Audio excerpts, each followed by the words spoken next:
Welcome everyone, my name is Josh, and this is Get Bricked. Now today I'm really excited because we're checking out something from the new Marvel movie, Eternals. Now, if you haven't seen that movie, just a minor spoiler warning, make sure you go and check that out, but make sure you come back so you can watch the rest of this video as well. But today we're taking a look at set 76154, Deviant Ambush. Now, it looks like the Deviant that we're getting here has a fair amount of detailing, and we do get a couple of the Eternals in this set as well. And looking at the packaging, it looks like this is based on the flashback scene when they go back to Babylon in 575 BC. And it looks like it's the main Deviant that we get from that flashback. And he, again, has a fair amount of coloring and a fair amount of detailing, it looks like. So let's just jump right on in and see how this guy looks when he's all built up.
All right, so here we have the completed Deviant Ambush.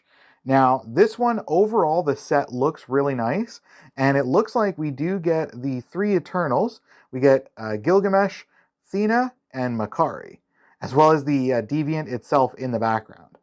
Now, overall, the set looks really nice with all of them together, so let's just jump in and see how they look close up. Now, Makari, as you'll notice, has a fair amount of detailing on both the front and the back, as they do have a lot of nice pattern work done on the print that they've put onto the torso, as well as onto the front of the legs there. And I like that they have the different colored sleeves to make it kind of pop a little bit more, as it matches more the style from the actual movie. And it looks like they gave her the long black hair with the braid, definitely getting close to the style from the movie itself. And it looks like she's got one of the energy blasting weapons that the minifigures can hold, probably to simulate her doing a super speed punch. Now, the good thing about these minifigures is that they do include two prints on the headpiece. Each of them comes with the two. Now, Makari, we get one where she's more smirking, and then one where she's more got a bit of an angry face with a raised eyebrow there. Looks like she's about to get serious and unlock some of that super speed. Next up, we have Gilgamesh, or as they call him in the movie, Gil. Now, he has a decent amount of detailing on the front and back of the torso as well as on the front of the legs. And it looks like, just like Makari, they gave him different colored arm pieces, the green this time, to match more the style that they had in the movie itself. And with him, they definitely went with the spiky black hairpiece, matching his hairstyle from the movie as well.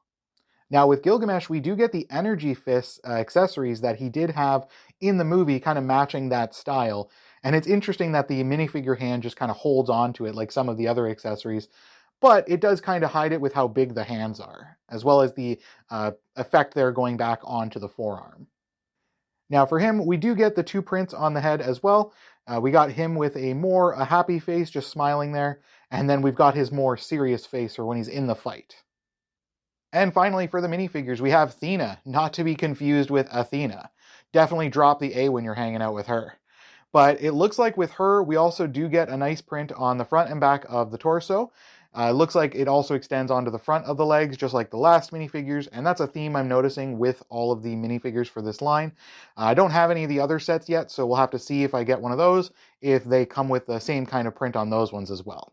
Now with Thena, you do get a standard blonde hairpiece with the long blonde hair, with one side over the ear. Just a normal minifigure hairpiece. Now with Thena, we do get the energy weapon as her accessory. This one done up in more of an orange kind of color, a little bit translucent, but not as yellow as you would have seen it in the movie. And it's a nice weapon. It nicely represents like a polearm or halberd or javelin kind of style weapon, similar to the one that she uses in the movie. It's just a shame that they didn't include any of the other weapons that she uses. Even a sword or the shield or a small dagger would have been a nice addition for her. But all in all, I'm pretty impressed with the minifigures for this set. And you'll notice with Thena, just like with the other two, she does have a print on the front and back of the headpiece as well. The first one where she's a little bit more calm and neutral, as you do see her in the movie, and then she's got that fierce, ferocious fighting face. So it's definitely a nice figure, and it brings it all together nice. And finally, that brings us to the big boy himself, the Deviant from this set. Now, the first thing you'll notice, of course, is I did not apply the stickers on this one again. I was very tempted on this one because they do have the print for the eyepieces, and some of the stickers would have matched that kind of style. So I was almost tempted to do it, but I decided against it because I do like the look of just the natural color on it as well. And I do feel like it looks nice overall, even without the stickers. So that's just a personal preference. Now he does have a decent amount of coloring going between the blue and red, as well as the lighter blue and the black, with a little bit of different accents for some of the other colors in there as well. Now moving into the arm itself for the Deviant, he does have a nice look to the arm itself with the way they've added in the different layering and the different angles to give it more of like a shaped look to it, and still making it look like it's a giant fist or kind of club weapon almost.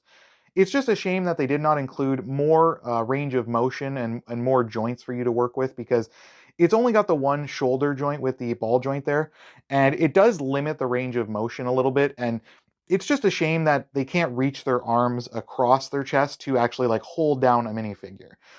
So it's a little bit disappointing in that regard, but it still looks good overall. Had they incorporated that other joint, it would have been even better in my opinion.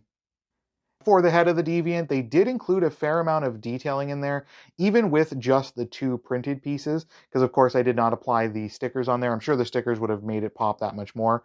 But having just the two printed pieces, it still looks really nice. And you just get a simple mouth there, just opening and closing, just so you can get them to scream or roar at the Eternals. And it's interesting that they decided to go with the horns that could actually move and they're not just like locked in place. So that's interesting. So it does give it a little bit more expression, I guess you could say. But all in all, like it comes together really nicely with the way they've detailed it with the different coloring and how it all accents together. Now, taking a look at the Deviant overall, you'll notice he does have nice coloring, even without the stickers. He has the light blue and dark blue, as well as the red highlighting it all. And then they have the black and some gray and that thrown in there as well. And they do have a little bit of the gold color just for the back legs, as well as the tendrils or tentacles on the back. And speaking of the tentacles, if you'll notice, they kind of have more of like a wavy kind of sword look to them, but they are nicely detailed, and at least in person, they do look very pearlescent. So it's nice seeing those included, and they do have it on the back as well as on each of the arms as well. And it looks like because they have the way the build works out, I actually managed to get two extras of those. So it's really nice to see those included so you can have a couple extra to play with. The interesting thing for me, I think, is just the way that the hands or clubs or claws kind of come together, because it has basically like a little bit like it's got like a fingered texture to it, including the minifigure like front bumper or hood piece, the way they've included it to be kind of like the claws itself. So it's nice the way they've included those and incorporated it into the set overall. Now, I have to say, all in all, I'm not disappointed with the way the Deviant came together, and I like this set overall with the minifigures that you do get with the set. I like the way that they've incorporated all the different coloring and still made it look very cohesive and very nicely detailed as a set together. And just getting some of the Eternals is a great addition to the collection for sure. So I don't think I'm too disappointed with this set, but let me know in the comments down below what was your favorite part of this set, or what other Marvel Eternals sets would you like to see me review, and maybe I'll see if I can pick those up. But that's going to do it for us today, so just make sure you guys like and subscribe, and make sure you get that bell on so you can stay updated whenever we release new videos for the channel. Now, before your next Deviant attack, maybe tell everyone that you just got bricked.